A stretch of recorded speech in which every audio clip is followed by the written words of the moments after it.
puntahan natin itong Mary Grace Beatos officially, okay, na-offer na po yung ebidensya ng acknowledgement receipt ni Mary Grace Beatos. Pero kanina, meron pang karagdagang mga pangalan, no? Meron ding Andy Lim, merong Alejandro Piquet, etc. etc.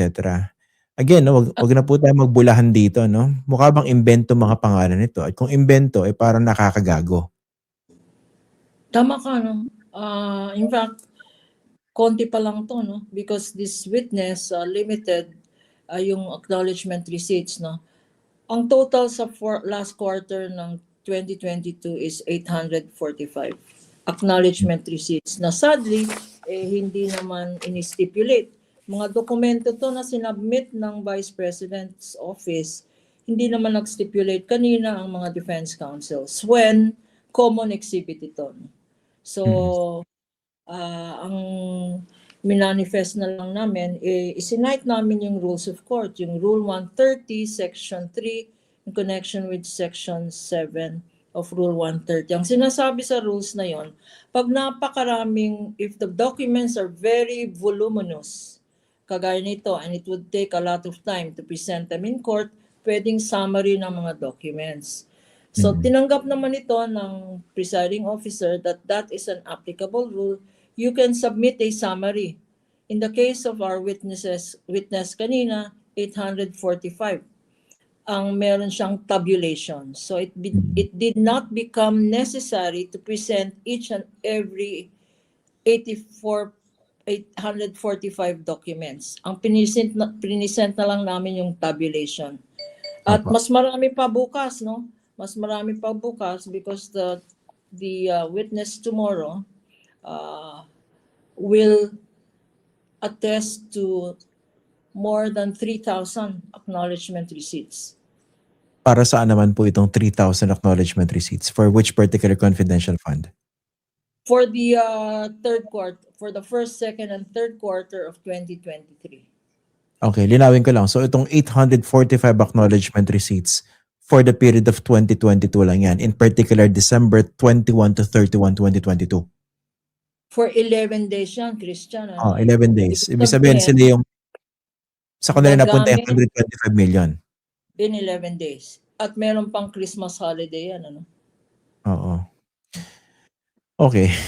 Medyo kasi yung pangalan, what does it tell you? Kanina kasi nag-object dito yung defense counsel dahil kinukulayan niyo raw yung yung nakalagay sa dokumento at kinatigan siya ng presiding officer.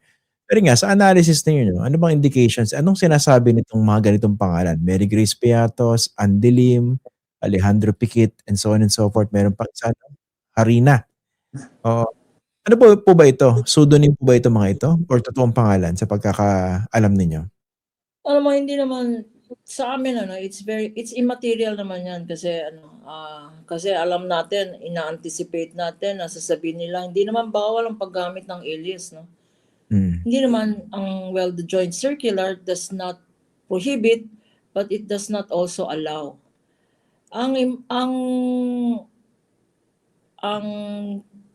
Another witness will be presented, no? As in the House Committee on Justice, meron namang witness na manggagaling sa Philippine Statistics Authority to attest to buhay ba to, may pangalan ba to sa Statistics Office, but that is going to be another witness, no? But what's important with this COA audit is yung amounts received. Yung amounts received at saka yung purpose. Yung purpose na hindi naman connected sa confidential funds. Pati yung pagbasa pag for instance, just to show you how strict the joint circular is, pag sinabi mong payment of information or payment of rewards, dapat meron kang additional documents na nagpapatunay na successful. Because you don't pay a reward kung walang resulta na successful yung informant na yan, no? So there must be documents evidencing the success of the surveillance or the success of the anti-terrorist investigation or the success of kung meron sinasabi ng bullying in schools. Yung success ng operation na yan, zero. Wala pong sinubmit na document. And that is why it is in violation of the joint circular. Mm. Yun. So dito Yun ang mga telling signs, no? Not only the names na kalokohan na yung mga names na yan, the amounts. Meron tayong mga 295. 295,000 dito kay Miko Harina. 295,000. Undated pa. Merong mga accomplishment. Itong kay Harina, 295, walang date at saka walang purpose. Mm. At saka hindi po ba kasama rin sa mga ipipresenta rito eventually yung handwriting with expert para malaman kung dinoktor ba 'to, isa lang ba yung nagsulat ng mga pangalan na ito o ilang tao lang? Yes, nakalista ang isang ang handwriting expert sa aming pre-trial brief, no? Mm. Pero yun nga, basically kung susumahin niyo po itong day 11, ano yung napatunayan through your witness? In connection with this particular article and in particular with what you presented on day 10, yung withdrawal.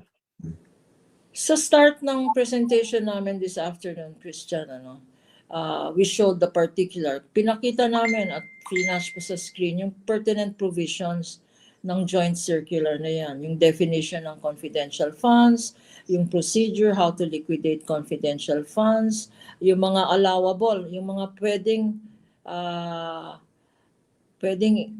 allowable expenses or liquidation ng confidential funds, at saka yung mga bawal. So, yung mga sinasabi nitong witness namin at from the acknowledgement receipts, no? And from the liquidation documents, maraming activities dyan na bawal or non-compliant. And when that happens, di sino ang accountable? Sabi mo nga yung head of office, which is the vice president. And since miski na binigyan ng notice or audit observation memorandum na nagsasabing please submit additional documents. Nag-submit nga ng additional documents, hindi pa rin, insufficient pa rin at mas marami pang discrepancies sa mga additional documents na sinubmit kasi parang minandali nga.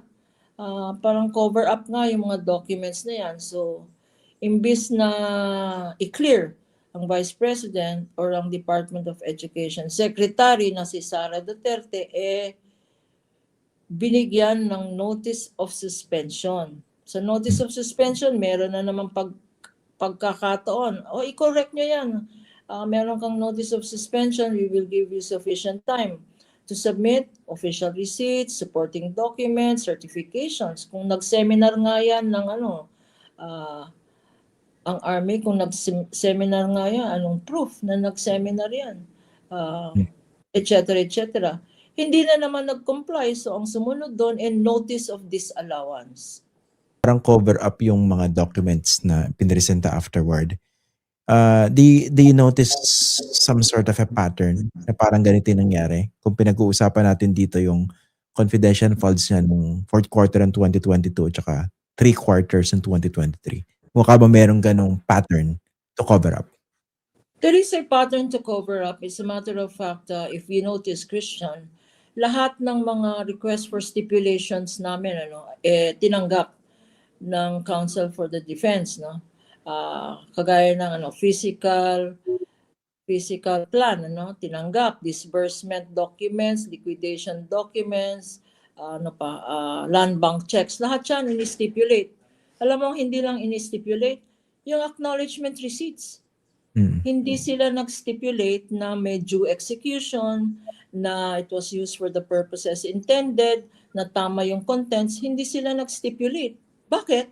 Siguro, kung ayaw mo mag-stipulate, ayaw mong pakita na tinatanggap nyo. And that is the bulk, no? Kasi we have 800 something, 45 documents for the first quarter and more than 3,000 acknowledgement receipts. So, halos 4,000, 5,000 documents na ayaw nilang stipulate. Bakit? Attorney, clarify ko lang. Points to a pattern. Okay. A Ito acknowledgement. Yes. Okay. Pattern of deceit, you're talking about it. Okay? Yes. Okay. Clarify ko lang, no? Ito pong acknowledgement receipts, kanino galing? And technically, offered na po ba ito as evidence by the prosecution? Lahat ito, itong 845, at least for Yes. 2022. As of today, because of the refusal to stipulate, we had to present a summary. Tabulation na ginawa ng aming witness, si Attorney Wamil, which is allowed if the documents are voluminous. Nakita naman natin na 3 boxes yan, na in-examine rin nila, but after they examined, hindi naman sila nag-stipulate. So ginamit namin yung rule na a summary or a tabulation is allowed. If the Pero yung mga document... resibo, kanino galing? Yung acknowledgement receipts, kanino galing yun? Kaya nga, nagtataka nga kami kasi yung mga acknowledgement receipts, sinabi ko nga kanina, common exhibit yan. It is an exhibit for the prosecution, an exhibit for the defense. Saan nang galing yan? Galing yan lahat sa Office of the Vice President at galing rin yan sa Office of the DepEd. These are not documents that are from COA. These are not documents that are from the prosecutors. These are acknowledgement receipts. Ang mga dokumentong sila mismo ang nagbigay. In fact, minarka nila as exhibits, no? At this is certified. Merong itong certification na in-issue sa bottom ng acknowledgement receipts, nakalagay certified true copy. So yung pinisinta namin are certified true copies of documents submitted by both offices, Office of the Vice President and DepEd, to the COA, certified true copy ng isang David E. Bakay, yung custodian ng mga documents. So they're questioning the source of these documents. Sa kanila galing ang documents. Exhibit rin nila to. Hindi nga namin maintindihan bakit ayaw nilang mag-stipulate unless of course dahil natatakot sila na makikita ang pattern of deceit, makikita nila ang mga glaring discrepancy, makikita nila ang napakalaking amounts for purposes na hindi naman allowed sa pag-liquidate ng confidential funds.